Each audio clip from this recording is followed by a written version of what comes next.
आज की आयुष की चौपाल के इस सत्र में सभी का बहुत-बहुत स्वागत है। आज जो है सत्र वो ज्वरांकुश पे और शिग्रु यानी कि सहजन पे हम लोग जो है चर्चा करेंगे।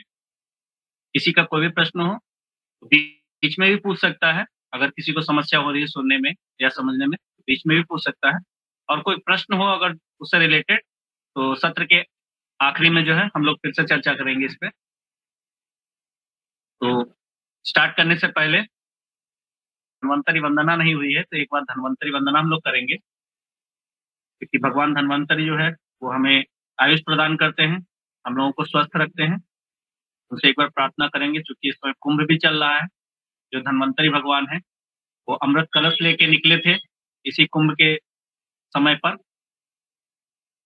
तो भगवान धन्वंतरि को प्रार्थना करेंगे कि वो हमें भी अमृत प्रदान करें, और नहीं अमृत तो कम से कम जितने भी जीवन है, वो पूरा जीवन स्वस्थ पूर्वक और खुशी-खुशी हम लोग जिएँ।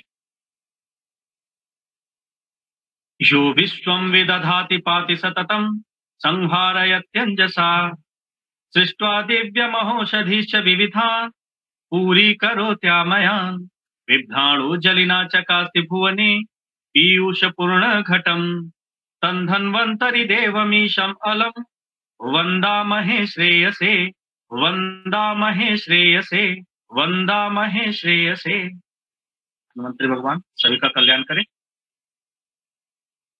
आज का सत्र जो है हम लोग प्रारंभ करते हैं। तो सबसे पहले हम लोग जानेंगे ज्वरांकुश के बारे में। ज्वरांकुश क्या है? इसको जो है संस्कृत में भूतृण मतलब भूमि में उगने वाला घास भी बोलते हैं। इसको नींबू घास भी बोलते हैं, इसको ज्वरांकुश भी बोलते हैं, और गंध तृण, चूंकि इसमें से खुशबू आती है इसलिए इसको गंध तृण के नाम से भी जाना जाता है।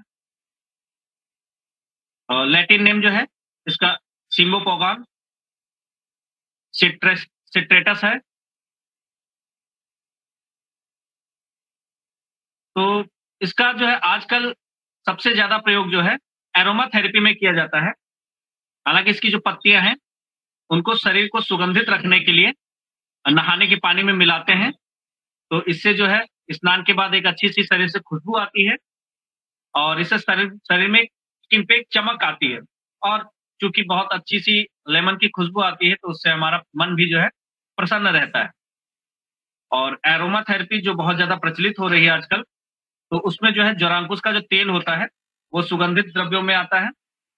उससे जो है तेल के अंदर जो भी मसाज वाला ऑयल होता है उसके अंदर मिलाकर उसे शरीर की मसाज करते हैं, जिससे शरीर में पुष्टि आती है, कांति आती है, और जाहिर सी बात है इसकी खुशबू काफी अच्छी और मन को प्रसन्न करने वाली होती है।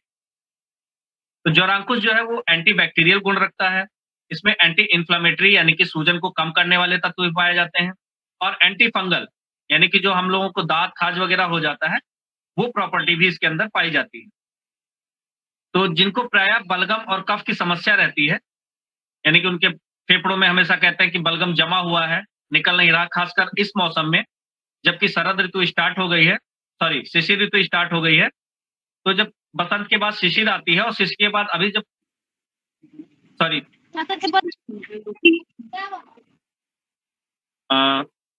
जो हेमंत के बाद शिशिर आती है, उसके बाद जब बसंत आएगा, अभी धूप निकलना स्टार्ट हो गई है, और महाराष्ट्र साइड में तो काफी अच्छी धूप निकलने लगी होगी। पंजाब में, महाराष्ट्र में, उन सभी स्थानों पे अच्छी धूप निकलने लगी है। तो वहां पे अब कफ पिघलना स्टार्ट हो जाएगा, जो कि बहुत सारी समस्याएं पैदा करता है। तो ऐसी सभी समस्याओं के लिए जो ज्वरांकुश है, इसका हम निरंतर अगर प्रयोग करते हैं, कैसे प्रयोग करना है? तो ज्वरांकुश के कुछ 2 से 3 पत्ते ले लिए, और तुलसी की 5 से 7 पत्तियां ले ली। उसको 2 या 4 चुटकी सौंठ मिलाकर अगर हम उसका हम एक हर्बल चाय तैयार करते हैं, तो इन सभी दिक्कतों से हमें निजात मिल जाती है, उससे छुटकारा मिल जाता है। नेक्स्ट देखेंगे कि ज्वरांकुश जो है पेट में जो ऐंठन होती है, पेट का फूलना है, कब्ज की समस्या है, पेट में जो दर्द होती है, उल्टी जैसी जो फीलिंग होती है, ये सभी पेट की जो समस्याएं हैं उनमें बहुत अच्छा लाभकारी होता है, क्योंकि ये पाचन तंत्र को एक ताकत देता है और खाने को पचाने में बहुत ही मदद करता है, यानी कि हमारी भूख को जो है बढ़ाता है। और आप अगर गूगल सर्च करेंगे, तो इसकी मात्र 100 ग्राम की जो पत्तियाँ हैं, उनका पाउच मिलता है, जो 40 से 50 रुपए तक ऑनलाइन मिलता है। तो ये बहुत ही कीमती भी है, जिसे हम यूँ ही जो है ऐसे लगा रहने देते हैं और उसका कोई इस्तेमाल नहीं करते हैं और जबकि इसको लोग खरीद-खरीद के प्रयोग में लाते हैं। ये एरोमेटिक प्लांट है, यानी कि इसमें खुशबू होती है, इसमें एरोमेटिक कंपाउंड होते हैं, तेल होता है। जिसको बार-बार बुखार आता है, तो उनको भी जो इसकी हर्बल चाय होती है जोरांकुश की, वो देना चाहिए। इससे भी जो है बहुत जल्दी उनको बार-बार बुखार नहीं आता है और ये बुखार को भी शांत करता है। इसमें कुछ ऐसे तत्व पाए जाते हैं, चूँकि अभी शोध हुई है, अब नई-नई शोधें हो रही हैं, हालाँकि हम लोगों में जो पुरातन काल से चला आ रहा है, तो अभी नए शोधों में इसको कैंसर के जो शुरुआती जो लक्षण होते हैं, तो उसमें बहुत अच्छा लाभकारी पाया गया है इसको। विशेषकर जो स्तन कैंसर होता है स्त्रियों में और स्किन वाला जो कैंसर होता है, जो कि आजकल सबसे ज़्यादा हो रहा है, तो इन दोनों में भी इसको बहुत ही अच्छा पाया गया है, मात्र इसका प्रतिदिन हर्बल टी के रूप में प्रयोग करने के बाद। जिन बच्चों को रात को नींद नहीं आती है, जिनको एनीमिया है यानी खून की कमी है, जिनका शरीर में विषाक्त तत्व जो है बाहर नहीं निकल पा रहे हैं, तो उनके विषाक्त जो तत्व हैं, उनको बाहर निकालने के लिए रक्त में अगर यूरिक एसिड बढ़ गया है, जिसकी वजह से अक्सर देखा गया है, ये हाथ की जो छोटी-छोटी उँगलियाँ हैं, इनके पोड़ों में और जितने भी छोटे-छोटे जो संधियाँ हैं, उन सभी में दर्द प्रारंभ हो जाता है और धीरे-धीरे वो बड़ी संधियों को भी पकड़ लेता है। तो यूरिक एसिड के स्तर को जो बढ़ता है, उसमें भी बहुत अच्छा लाभ करता है। लीवर संबंधित जितनी भी समस्याएँ हैं, उनमें और किडनी की जो समस्याएँ हैं, उनमें ये बहुत अच्छा लाभ पहुँचाता है, हमारा ज्वारांकुश। इसके बाद इसमें जो है मैग्नीशियम, फास्फोरस ऐसे तत्व पाए जाते हैं, जो तंत्रिका तंत्र को बल देते हैं, जिससे तंत्रिका तंत्र का जो संचालन है, वो बहुत अच्छे से होता है, उसमें लाभ पहुँचाता है और मस्तिष्क को ऊर्जावान बनाता है, यानी कि हम दिन भर जो है एक एनर्जी को फ़ील करते हैं और सारे कामों में उस एनर्जी को लगाने की क्षमता भी रखते हैं। मस्तिष्क को जो है एकाग्र करता है, ज़ाहिर-सी बात है मस्तिष्क अगर जो बलवान होगा, ऊर्जावान होगा, तो उसपे एकाग्रता भी जो है बहुत ही अच्छे से आती है। और आजकल बहुत ट्रेंड चला है लोगों को जो है दुबले होने का, तो उसमें भी ये वज़न को कम करने में भी बहुत ही अच्छा जो है लाभ पहुँचाती है, मात्र इसकी हर्बल चाय बनाकर पीने से। तो जरांकुश की हर्बल चाय प्रतिदिन आप प्रयोग करें, वो वज़न को भी कम करेगी और इसमें उपस्थित सिडोन नाम का एक तत्व होता है, जो वसा के संचय को भी रोकता है, यानी कि आपको दोबारा मोटे होने से भी रोकती है। बस इसमें थोड़ी-सी सावधानी रखनी है कि जिनका उच्च रक्तचाप है, यानी हाई बीपी है और जिनको गले में सूजन रहती है, ठीक है? और उल्टी जैसी या एलर्जी यानी कि ज़्यादा अगर जो हम इसका प्रयोग कर रहे हैं और उससे हमको एलर्जी बढ़ रही है, तो ऐसे लोगों को जो है अ, अपने नज़दीकी चिकित्सक से सलाह लेकर ही इसका प्रयोग करना चाहिए।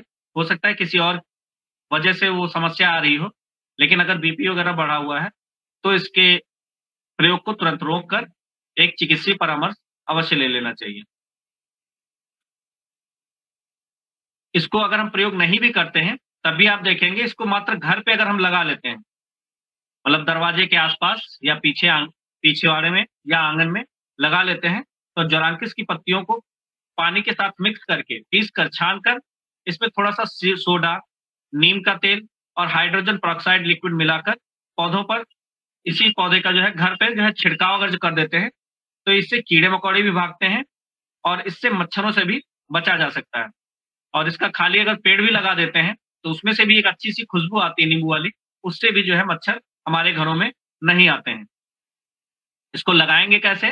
तो इसको 2 विधि से लगाया जा सकता है, एक सैपलिंग लग के द्वारा और एक बीजाई करके इसकी। तो सैपलिंग के द्वारा लगाना काफ़ी आसान है, तो जब हमारा पौधा काफ़ी अच्छा मोटा-सा तैयार हो जाता है, तो उसमें बहुत सारे उसकी शाखाएँ निकलती हैं, तो किसी भी शाखा को जड़ सहित आप तोड़ लें, उसमें एक आध जड़ रहे, नहीं भी रहता तब भी ये आसानी से चल जाता है। नीचे का थोड़ा-सा जड़ का हिस्सा रहे और इसको 1 फीट से 1.5 फीट का कट कर लेंगे और उसको किसी पॉली बैग में, चूँकि हमें पौधे बाँटने हैं, तो आप पॉली बैग में जो है इसकी नर्सरी तैयार कर सकते हैं और जब नर्सरी अच्छे से चल जाए, तो इसको अगर आपके पास या घर में कहीं जगह है, तो उस जगह पे लगा दें। अगर जगह नहीं है, तो इसको गमले में भी बहुत ही आसानी से उगाया जा सकता है। वहाँ पे भी आप इसको उगा सकते हैं और इसका पूरा लाभ ले सकते हैं। बीज के द्वारा है, इसकी बिजाई करना थोड़ा-सा कठिन होता है। बरसात से पहले जो है इसकी बिजाई की जाती है। इसके लिए जो मिट्टी होती है वो वल्वर दोमट मिट्टी में बहुत आसानी से हो जाता है। हल्की गर्मी, सर्दी या बरसात में तीनों ही टाइम पे लगाया जा सकता है। बरसात से पहले लगाने पर इसकी ग्रोथ जो है काफ़ी अच्छी होती है। तो अभी अगर जो किसी के घर में लगा हो तो आप देखेंगे उसमें जो है फल वगैरह आने लगे हैं जरांकुश के। तो फल जब पक जाएँगे, अच्छे से सूखने लगेंगे, तब उनको संग्रह करके आप रख लीजिए और इसकी जो है बराबर थोड़ी-सी ऊँची क्यारी बनाकर उसमें आप बिजाई कर देंगे, तो ये 21 दिन के अंदर इसकी पौध जो है लगाने के लिए तैयार हो जाती है।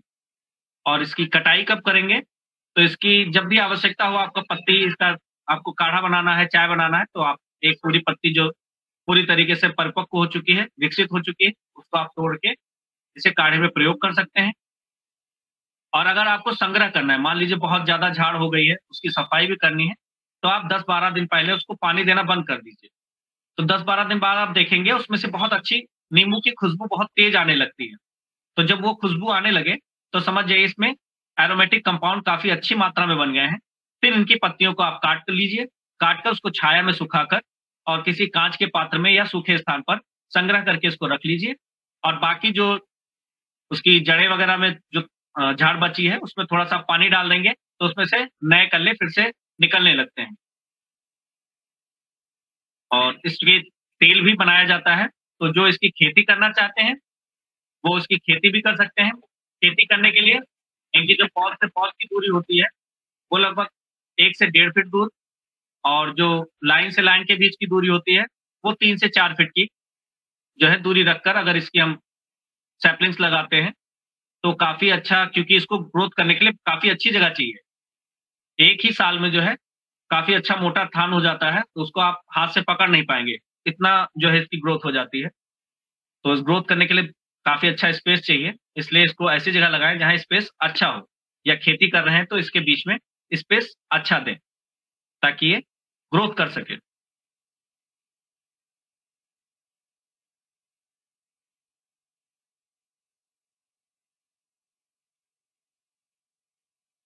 हमारा जो नेक्स्ट पौधा है, वो है शिगरू, जिसे सहजन भी बोला जाता है। ये भी आजकल सुपर फूड के रूप में बहुत ही ज़्यादा प्रचलन में है।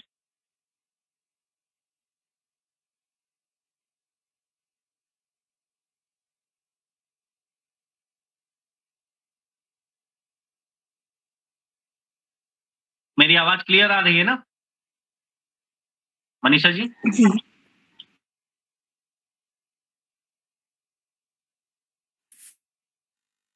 चलिए ठीक है। आगे बढ़ते हैं हम लोग सहजन की तरफ। तो सहजन लगभग-लगभग सभी लोग अब जानने लगे हैं इसको क्योंकि ये सुपर फूड के रूप में बहुत ही ज़्यादा विख्यात हो रहा है और क्यों ना हो क्योंकि इसमें वास्तव में वो क्वालिटी है। तो ये थोड़ा उष्ण प्रकृति का होता है, तो सहजन जो है वात और कफ वाले जो बीमारियाँ हैं, उसमें बहुत ही अच्छा इसका रोल होता है।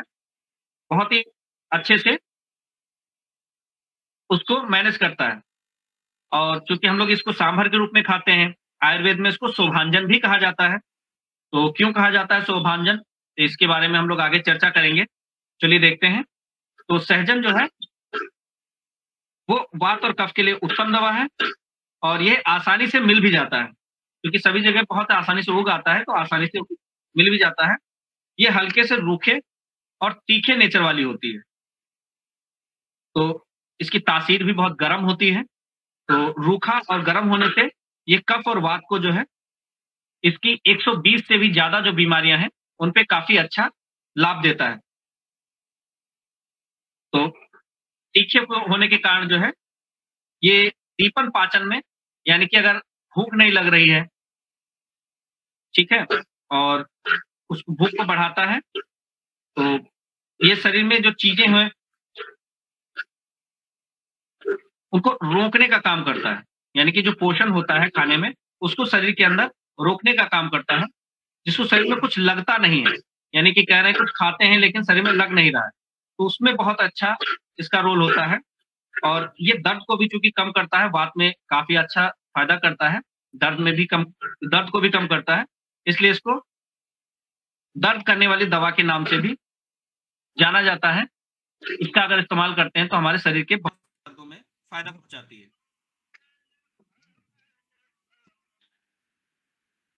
फिर नेक्स्ट देखेंगे, जिनको भूख नहीं लगती है, खाना हजम नहीं होता है, पेट में किसी प्रकार का दर्द रहता है, किसी भी प्रकार का दर्द हो और पेट में गैस का गोला बनता है। इस मौसम में काफ़ी लोगों के बन भी रहा होगा, तो उन लोगों को इसका सेवन करना चाहिए, ये उनके लिए बहुत ही अच्छी दवाई है। फिर देखेंगे कि बहुत सारे लोग ऐसे होते हैं जिनको पेट में कीड़े होते हैं या बच्चों में खासकर आपने देखा होगा, जिनको बार-बार कीड़े होने की समस्या होती है। दवाई दी, जो दवाई खिलाई जाती है, आंगनबाड़ी आई, उनको खिलाया, कुछ दिन के बाद फिर से उनके पेट में कीड़े हो जाते हैं। तो जिनको बार-बार कीड़े होने की समस्या होती है, तो उनको जो है इसकी पत्तियों को अ, खाने के रूप में इस्तेमाल कराना चाहिए। तो उसमें जो है इसके कीड़े बार-बार होने की जो समस्या है, वो समाप्त हो जाती है। तो उसके लिए उसको काढ़ा बनाकर भी पिया जा सकता है और इसकी पत्तियों को शहद के साथ अगर हम लेते हैं, तो भी बहुत अच्छा लाभ देती है। तो एक विशेष परिस्थिति जो होती है, महर्षि वाग्भट ने इसे विशेष रूप से बताया है कि अगर उस कंडीशन में से खाने में या लगाने में या किसी भी रूप में अगर जो पीने में, किसी भी रूप में अगर प्रयोग करते हैं, तो उसको बहुत ही अच्छा फ़ायदा पहुँचाता है, वो है फोड़े। तो फोड़े खासकर जो पेट के आस-पास छोटे-छोटे फोड़े निकलते हैं और वो पक नहीं रहे हैं, बहुत-बहुत दिनों तक गाँठ जैसी पड़ी रहती है, पकते नहीं हैं या फूटते नहीं हैं या बार-बार निकलते हैं, तो ऐसी सूरत में जो है, इसको काढ़ा बनाकर पिएँ, खाने के रूप में लें या लेप बनाकर जो है, वहाँ पे अगर लगाते हैं, तो फोड़ा जल्दी से पक कर फूट जाता है और घाव भी बहुत जल्दी भर जाता है। तो उसके लिए जो है बहुत ही उत्तम दवाई है, जिनको फोड़े-फुंसी बहुत ज़्यादा निकलते हैं। बहुत से लोगों को देखा है कि खाने के बाद बहुत पेट फूलता है। खाना खाया और पेट फूलना शुरू। तो ऐसे में जो है, पेट में अगर गाँठ जैसा फीलिंग होती है, ऐसा लग रहा है जैसे ट्यूमर जैसा हो गया है, इन सभी परिस्थितियों में जो है, सहजन की सब्ज़ी दाल के साथ अगर जो ऐसे ही खाते हैं या सिंपल खाली सहजन ही खाते हैं, तो ये काफ़ी अच्छा लाभ देता है। पेट का फूलना जो है, बंद हो जाता है। ये तासीर में गर्म होता है, तो हार्ट को एक्टिव रखता है, यानी कि दिल को जो है जवान बनाए रखता है। तो जिनका बीपी जो है लो रहता है, उन्हें भी सहजन का प्रयोग ज़रूर करना चाहिए। बहुत से लोग हैं जिनका बीपी लो रहता है, हमेशा 100 के नीचे, 80 के आस-पास, 90 के आस-पास रहता है। तो वो लोग अगर सहजन का प्रयोग करेंगे, तो ये दिल को मजबूत करता है, दिल को एक्टिव करता है, तो वहाँ लो बीपी की समस्या जो है, वो दूर हो जाती है। बहुत से लोगों को जो है देखा है कि उनको गले में कफ बनता है, बार-बार सर्दी-खाँसी होती है, दमा होता है, तो सांस से संबंधित कोई भी अगर आपको समस्या है, क्योंकि ये कफ से रिलेटेड बीमारी में और वात से रिलेटेड बीमारी, दोनों ही बहुत अच्छा फ़ायदा करता है और जितनी भी सांस संबंधी बीमारी होती हैं, इन्हीं 2 दोषों के कारण होती हैं, तो वहाँ पे भी जो है बहुत अच्छा फ़ायदा पहुँचाता है। तो नाक में या गले में जो कफ जमा होता है, उसमें इसका नस्य भी दिया जाता है, यानी कि इसकी पत्तियों का जो है चूर्ण निकाल कर नाक में डालने से जो जमा हुआ कफ है, वो बाहर निकल जाता है। तो इसको हम नस्य भी बोलते हैं। शरीर में बहुत सी औरतें होती हैं जिनको सूजन आ जाती है, तो ये लोग सूजन कम करने के लिए अक्सर महिलाएँ जो है इधर-उधर घूमती रहती हैं। उनका शरीर फूला-फूला ऐसा मोटा-मोटा सा लगता है। ऐसा लगता है जैसे गुब्बारे में किसी ने हवा भर दी हो, उस तरीके से फीलिंग आती है। तो ऐसे लोगों को सहजन का प्रयोग जो है ज़रूर से करना चाहिए। तो ये अनचाही चर्बी को भी चूँकि कम करता है और वज़न को भी कम करता है, तो जो फूला हुआ शरीर है, उसमें से गैस वग़ैरह जो एक प्रकार से वात जमा हो जाता है, बाहरी चीज़ें जमा हो जाती हैं, उनको सब बाहर निकाल देता है और बहुत ही जल्दी लाभ पहुँचता है। आगे देखेंगे कि जिनको पथरी है, किडनी में अगर स्टोन है, तो वहाँ पे भी ये इसको बार-बार मतलब लेने से ये पथरी को भी धीरे-धीरे तोड़कर बाहर निकाल देता है और चूँकि ये पाचन संबंधी समस्या की वजह से ही बार-बार पथरी होती है, यूरिक एसिड वगैरह हुआ या ऑक्सैलिक एसिड हुआ, उनके क्रिस्टल बनते हैं जिसकी वजह से बार-बार आपको किडनी में पथरी होती है। तो ये पाचन चूँकि बहुत अच्छा करता है, तो ये ऐसे तत्व को बनने ही नहीं देता है, जिनकी वजह से पथरी बने। तो पथरी को जिसको बार-बार बनने की समस्या है, उसको भी जो है मोरिंगा का सेवन प्रतिदिन करना चाहिए, जिससे उनकी पथरी बनेगी ही नहीं और जो है, वो भी निकल जाएगी। महिलाओं में देखते हैं कि बहुत से बीज ठीक से नहीं बन रहा है, पीसीओडी की समस्या हो जाती है, फाइब्रॉइड यूटेरस जैसी समस्या होती है, महीना जो है वो ठीक से टाइम पर नहीं आता है, आगे हो जाता है या पीछे हो जाता है, गर्भाशय में छोटी-छोटी जो है हार्मोन के डिसबैलेंस की वजह से गाँठें बना करती हैं। तो ऐसी सभी समस्याओं में जो है मोरिंगा का आप सेवन करेंगे, सिर्फ़ सब्जी के रूप में या उसके पाउडर फॉर्म में, तो वहाँ पे भी आप देखेंगे बहुत ही अच्छा लाभ पहुँचाता है। कष्ट आता हूँ, यानी कि जब मेंसेस होते हैं तो बहुत तेज़ दर्द होता है, औरतों में खासकर और बहुत समय से महीना नहीं आया हो, यानी 2-2 3-3 महीने हो जाते हैं और महीना नहीं आ रहा है, तो वहाँ पे भी जो है इसका लाभ बहुत अच्छा मिलता है और महिलाओं में जो 40 से 45 से 50 साल की बाद जो है, अक्सर उनको जो है हाथ में, पीठ में, पैरों में सब जगह दर्द रहता है। तो वहाँ पे भी मोरिंगा का जो लाभ है, बहुत ही अच्छा मिलता है। तो सहजन पे बहुत सारी रिसर्च भी की गई है। तो इससे बताया गया है कि इसमें नींबू से भी ज़्यादा विटामिन सी है और इसमें कैल्शियम की मात्रा जो है, वो दूध से भी ज़्यादा है। इसमें आयरन की मात्रा जो है, वो पालक से भी ज़्यादा है। इसमें जो पोटेशियम होता है, वो केले से ज़्यादा होता है। इसमें विटामिन ए पाया जाता है, जो गाजर से भी कई गुना ज़्यादा होता है। इसमें प्रोटीन होती है, जो हम लोग दही खाते हैं, उससे भी ज़्यादा होती है।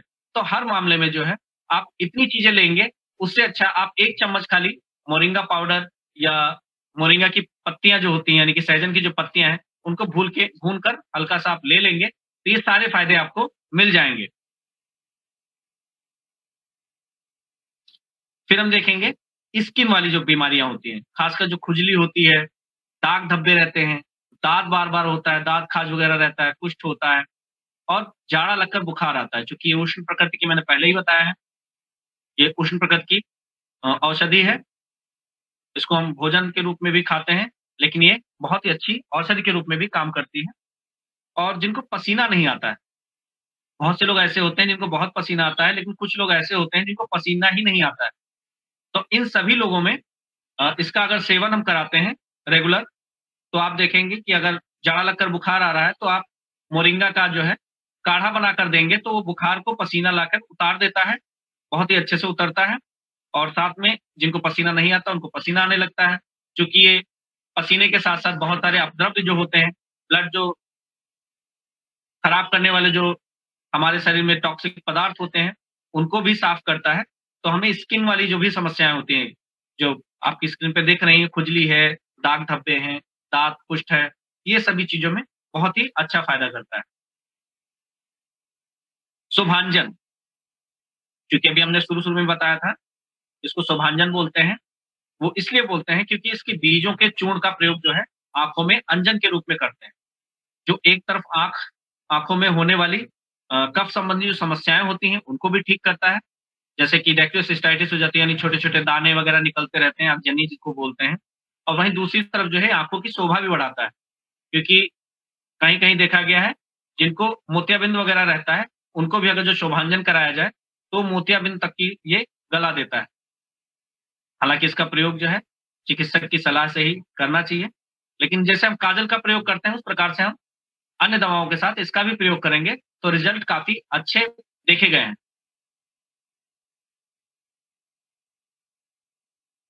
आप देखेंगे कि कौन-कौन प्रयोग इसको ना करे। तो किडनी की वजह से अगर जो सूजन हो रही है आपके शरीर में, तो ये बहुत ज़्यादा विशेष लाभकारी नहीं होता है, क्योंकि कभी-कभी ऐसा देखा गया है कि किडनी का माल फंक्शन होता है, यानी वो ठीक से काम नहीं करती, इसकी वजह से भी शरीर में बहुत सारी सूजन आ जाती है। तो वहाँ पे ये इतना अच्छा नहीं काम करता है। जिनमें शुक्र नहीं बनता है, यानी शुक्राल्पता की समस्या आती है, वहाँ पर भी इसका जो है यानी स्पर्म काउंट कम है, तो वहाँ पर भी इसका प्रयोग थोड़ा-सा बचना चाहिए या चिकित्सक की सलाह से ही इसका प्रयोग करना चाहिए। जिन्हें ब्लीडिंग पाइल्स की समस्या है, यानी कि उनकी कहीं से भी खून निकल रहा हो, नाक से निकल रहा हो या बवासीर के ज़रिए जो है खून का लॉस हो रहा है, तो उनको भी इसका प्रयोग नहीं करना चाहिए। जिनका बीपी अधिक रहता है, ये ज्वरांकुश और ये सहजन दोनों ही जो है बीपी के लिए जो बहुत ज़्यादा बीपी जिनका रहता है, उन दोनों के लिए अच्छे नहीं हैं, तो उन दोनों को थोड़ा इसको अवॉइड करना चाहिए। और जो पित्त प्रकृति के लोग होते हैं, उनको भी इसको जो है थोड़ा-सा अवॉइड करना चाहिए। और जब नई रिसर्च होती हैं, तभी रिसर्च आजकल बहुत ज़्यादा आयुर्वेद पे करने लगे हैं, तो उसमें इसको जो प्रॉपर्टी है, वो anti fungal, anti viral, antibiotics, anti bacterial, anti cancer, anti hepatic यानी कि हिपैटोप्रोटेक्टिव बोला गया है, यानी कि लीवर को अच्छा रखने वाला और एंटी इन्फ्लेमेटरी, इन सभी गुणों से ये युक्त होता है। अब इसका कितनी मात्रा में किस चीज़ का प्रयोग करें, तो आप अगर जो पत्तों के रस का प्रयोग कर रहे हैं, तो 2 से 3 बड़ा चम्मच, यानी कि जिन बच्चों को कीड़े वगैरह की समस्या रहती है, उनको 2 से 3 बड़ा चम्मच मिश्री मिलाकर या शहद मिलाकर आप दें, तो काफ़ी अच्छा लाभ होता है। छाल का काढ़ा बना रहे हैं, तो 40 से 60 एमएल तक की काढ़ा जो है, उसका आप प्रयोग कर सकते हैं प्रतिदिन। अगर चूर्ण का प्रयोग कर रहे हैं, तो मात्र 1 ग्राम की मात्रा यानी कि आधा चम्मच भी आप अगर जो किसी दाल में या सब्जी में डालकर ले लेते हैं, तो ये सारे लाभ आपको मिल जाते हैं। नेक्स्ट देखेंगे इसको लगाना कैसे है। इनको लगाने का बहुत ही आसान तरीका है। ये कटिंग के द्वारा जो है बहुत ही आसानी से लग जाते हैं। तो आप छोटी-छोटी कटिंग बना लीजिए या बड़ी-बड़ी कटिंग बना लीजिए। इनको पॉलीबैग्स में आप लगा दीजिए। आप देखेंगे कि 10-15 दिन में ही इनसे कल्ले निकलने लगते हैं और काफ़ी अच्छी इसमें ग्रोथ होती है। फिर आप इसको जो है अपने खेत में या किसी बड़े गमले में 12 इंच का अगर जो गमला है, तो उसमें भी इसको रोपित किया जा सकता है और कटिंग से लगाने पर इसकी फलियाँ बहुत जल्दी मिल जाती हैं। यानी कि आप अगर इस समय अगर अगर आप लगाते हैं, तो अगले साल ही आपको फल मिलना स्टार्ट हो जाता है। यानी इसकी फलियाँ मिलनी स्टार्ट हो जाती हैं और आप उसका इस्तेमाल खाने के रूप में कर सकते हैं। आप इसको बीजों के द्वारा भी लगा सकते हैं। बीज जो है बरसात में आप लगाना चाहिए। तो बीज अगर आप सीधा और उल्टा नहीं जान पा रहे हैं, हालाँकि इसका बीज जो होता है एक तरफ थोड़ा-सा नुकीला होता है और दूसरी तरफ समान होता है। तो समान वाला जो होता है उसको नीचे और जो चोन वाला हिस्सा होता है उसको ऊपर रख के इसका रोपण करना चाहिए। अगर आप नहीं जान पा रहे हैं, तो इसको आप खड़ा-खड़ा लगा दीजिए। वो अपने आप ही दूसरी तरफ से जो भी इसका सिरा होगा वहाँ से फूटकर कल्ले इसके निकल आते हैं। इसको पॉली बैग्स में आप लगाइए, तो आपको देने में भी आसानी रहती है। 2-3 महीने आप केयर कीजिए, उसके बाद आप इसको बाँट दीजिए और इसको गमले में भी लगा सकते हैं और इसको खेत के किनारे, उत्तर की तरफ जो मेड़ होती है, वहाँ पे अगर आप लगाते हैं, तो हमें खेतों में भी काफ़ी अच्छा लाभ पहुँचाता है।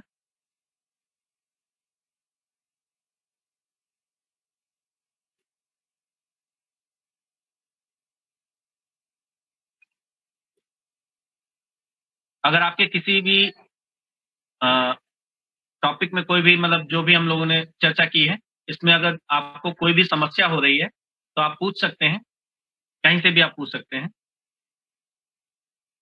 जो भी आपको समझ में नहीं आया हो या इसके प्रयोग में आपको कोई समस्या आ रही है, लगाने में कोई समस्या आ रही हो क्योंकि बहुत से लोगों ने लगाया भी होगा और नहीं चल रहे होंगे, तो वो आप पूछ सकते हैं। क्योंकि हमारे पास अगर होगा ही नहीं, तो हम उसका इस्तेमाल कैसे करेंगे? तो सबसे पहले तो लगाना ही है।